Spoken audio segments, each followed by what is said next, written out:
దక్షిణాఫ్రికా సెంచురియన్లో దక్షిణాఫ్రికా వెస్టిండీస్ జట్ల మధ్య రెండో టీ20 మ్యాచ్లో పరుగులు వరద పారింది. సిక్సర్లు, ఫోర్లు మోత మోగింది. సూపర్ స్పోర్ట్స్ పార్క్ పిచ్చింగ్ బ్యాటింగ్కు సహకరించడంతో బ్యాటర్లు బౌలర్లను ఉతికి ఆరేశారు. ఈ మ్యాచ్లో తొలుత బ్యాటింగ్ వేసిన వెస్టిండీస్ నిర్ణీత 20 ఓవర్లలో 5 వికెట్లు 258 పరుగులు చేసింది. జాన్సన్ చార్లెస్ విధ్వంసకర బ్యాటింగ్తో సెంచరీ సాధించాడు.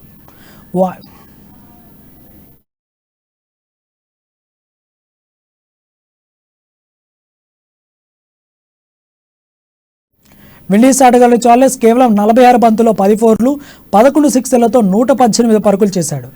ఓపెనర్ ట్రైమ్ మేయర్స్ 27 బంతుల్లో 5 ఫోర్లు 4 సిక్సర్లతో 51 పరుగులు సాధించాడు. ఇక చివరిలో రొమారియో షేఫర్ట్ 18 బంతుల్లో 1 ఫోరు 4 సిక్సర్లతో 41 పరుగులు చేసి అజేయంగా నిలిచాడు. సఫారీ బౌలర్లలో మొరో జాన్సన్ 3, వేన్ ఫార్నెల్ 2 వికెట్లు తీశాడు.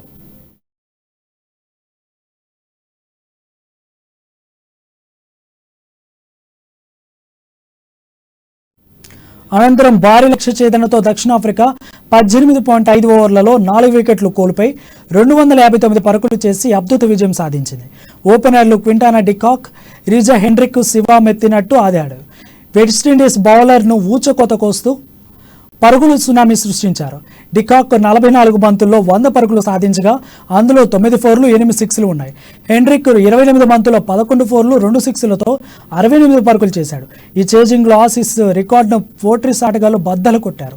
2018 ఆసీస్ చేజింగ్లో న్యూజిలాండ్పై 5 వికెట్లకు 245 పరుగులు చేసి విజయం సాధించింది.